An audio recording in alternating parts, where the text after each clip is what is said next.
Is passive income ever really passive? In this video, we're going to be talking all about passive income through the lens of a graphic designer. I feel like we've been sold this myth or idea that we can all just get rich quick if we make a course or have a product that we can offer where we're suddenly making millions in our sleep. But is that actually true? Let's talk about it and break it down. And hey, if you're new here, I'm Eric, a freelance key art and brand designer based in New York City.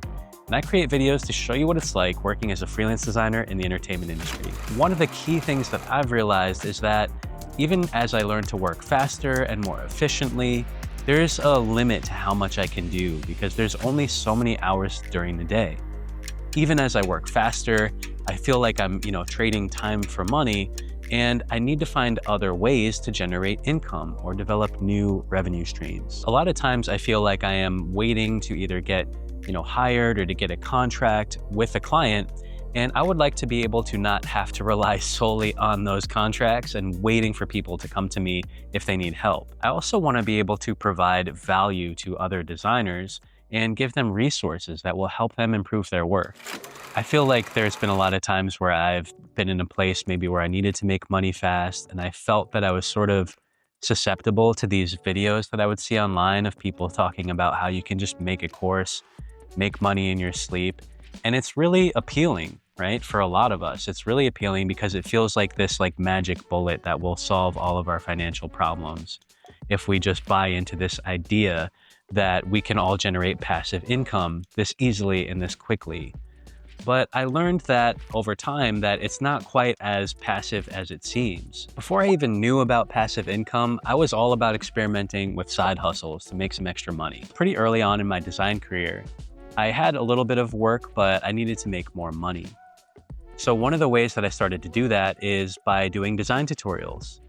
And for me, I started doing design tutorials for Design Instruct, PSD Fan, and then PSD Fan became Design Cuts. So what was interesting about working with Design Cuts is that, each month they might have had like a bundle or a toolkit that they were marketing and promoting on their website.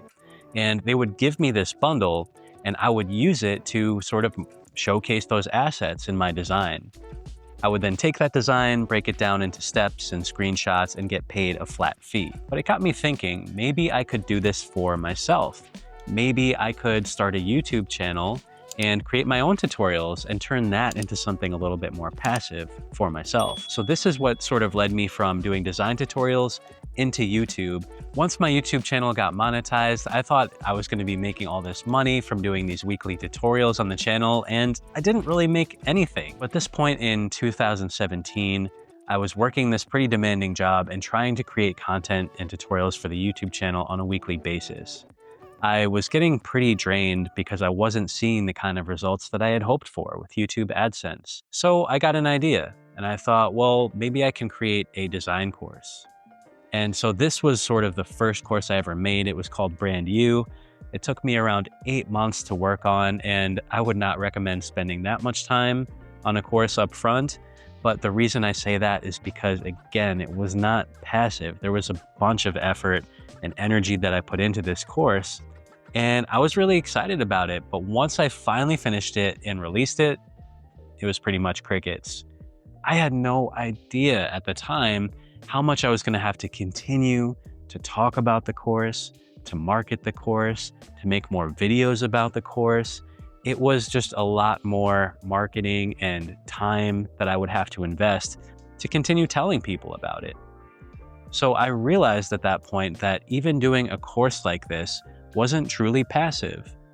And this was before 2020, right? We're talking 2017, where people had courses and they were making money from it, but it wasn't really that 2020 blow up that we saw of all these people selling their courses online. And just to share with you and to be transparent, I'll show you the sales that I generated from my course up here on the screen. So at this point in time, once I had released the course and I wasn't really getting the results that I had hoped for, I eventually just decided to hit pause on YouTube and the course. I just solely focused on my career, working that 9-to-5 job and making all of my money that way, with occasional freelance projects on the side. So let's fast forward a few years to 2020. And this was, of course, a crazy time in the world for everybody with the pandemic that came about. I was still working a full-time job, but I started to be remote. And there was a lot of uncertainty. Am I going to be able to keep my job? What's going to happen? Nobody really knew. And I just felt like I was continuing to be haunted by this quest for passive income. I decided to invest in a program that would essentially teach me how to make a course.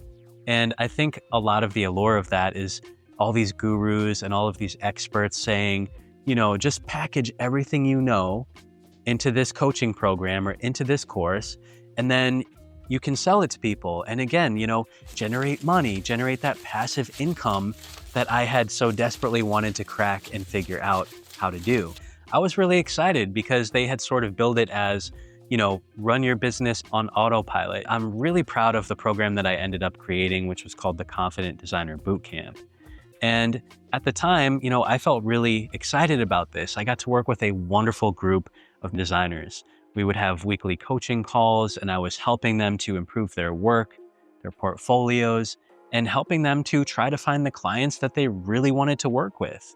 It was exciting and fulfilling, and I was very proud of that program. But the problem was that, again, it wasn't really passive. So I was working 40 to 50 hours a week at my full-time job at this point.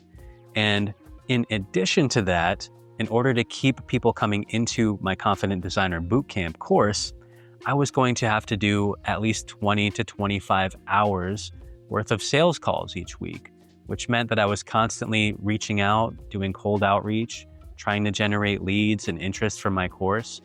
I reached a tipping point where I just couldn't manage both things anymore. You see a lot of people online talking about how you can generate a course, but they're not telling you all of the sales, the marketing, the promotion that you have to be doing constantly to keep people coming in. And again, for transparency, I'll put up the sales that I made from that course, which, while it was great and while I'm proud of it, it's not passive. It was anything but. And it was certainly not generating income while I was sleeping. So now let's talk about some of the things that have been working for me. I was approached by a company called GOSKILLS, which is an online learning platform. And what works so well about GOSKILLS is that I could create a course for them, like my Illustrator course or my Photoshop course, and they would pay me upfront to create that course. And what's so great about it is that GOSKILLS has the infrastructure to take care of the sales, to take care of the marketing. So that is really the stuff that I wasn't very interested in doing on my own because I wanted to focus on being creative and designing. So for me, what I have found to be really awesome about partnering with GOSKILLS is that, so depending on how well the course does, I can get quarterly royalties based on those sales. So working with GOSKILLS has given me a way to get paid upfront to make a course and then generate some quarterly royalties depending on how well the course sales do. And this has gotten me much closer to what I would consider to be passive income, because once the course is made, I'm not the one who is doing the constant sales and marketing of the courses. So thus far, this has been the most successful way for me to generate income, which I consider to be truly passive. So in addition to working with GOSKILLS to create courses, another thing that has worked pretty well for me that I've been experimenting with is the creation of digital products. Now, what's great about digital products is that I create things like mockups, because I think that mockups are an incredibly useful resource for designers who want to showcase their work in a professional way. And what's nice about it is it doesn't require as much time and effort up front like a course does.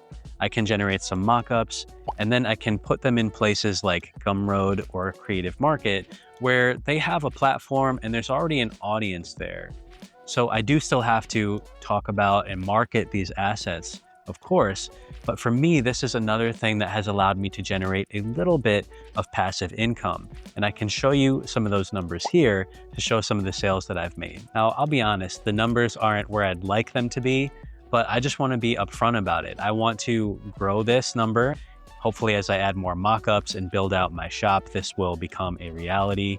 But I just want to show you that it takes time and you have to be constantly, adding to it, even as you start to see some of those results. And through experimenting with these digital products, it's helped me realize a couple of things. The first is that it doesn't require quite as much time and effort up front as a course. The second thing is that, this is a helpful resource for designers that they've been asking for. And the third thing is that it just feels like a more sustainable path forward to try and create some income that is truly passive. So now going full circle back to YouTube. In the last year or two, I've been trying to post consistently. And what I've noticed is that now the AdSense is starting to increase a little bit more. And I'll show you here on average, it's usually between $100 to $200 a month. Certainly nothing to retire on, but it has gotten me a little bit closer to some of my goals. And what I've realized is that it's passive in the sense that a video that I made a few years ago can help me generate some more income now. And now that I'm back to YouTube and posting more consistently, the last thing that I have been trying to generate some passive income with is affiliate marketing.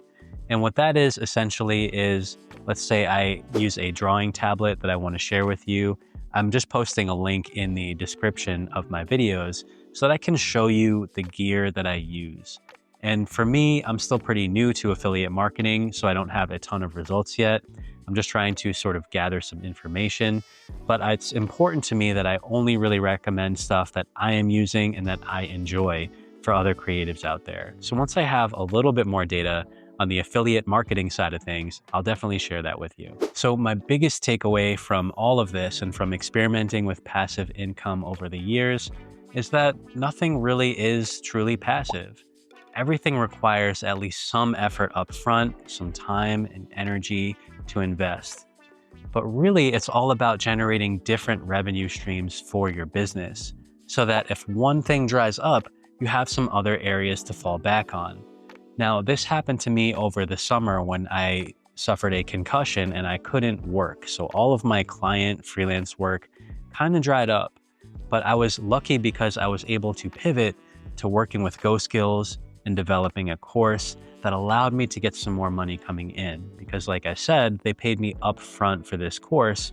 And then over time, I'm hoping that I can continue to get these royalty payments on a quarterly basis. So it's really all about watering and nurturing these different revenue streams over time. So I hope you've enjoyed this video. I've shared with you my journey to show you what my experience has been like with passive income and to just show you, like, I've tried all of these things and I'm not a millionaire, so I'm still trying to figure it out. But I would love to hear from you, like, maybe I'm getting some of these things wrong. Like, what has your experience been when it comes to trying to generate passive income? I'd love to hear from you, so let me know down in the comments. All right, creative, thank you so much for watching. Keep designing, and we'll see you in the next one.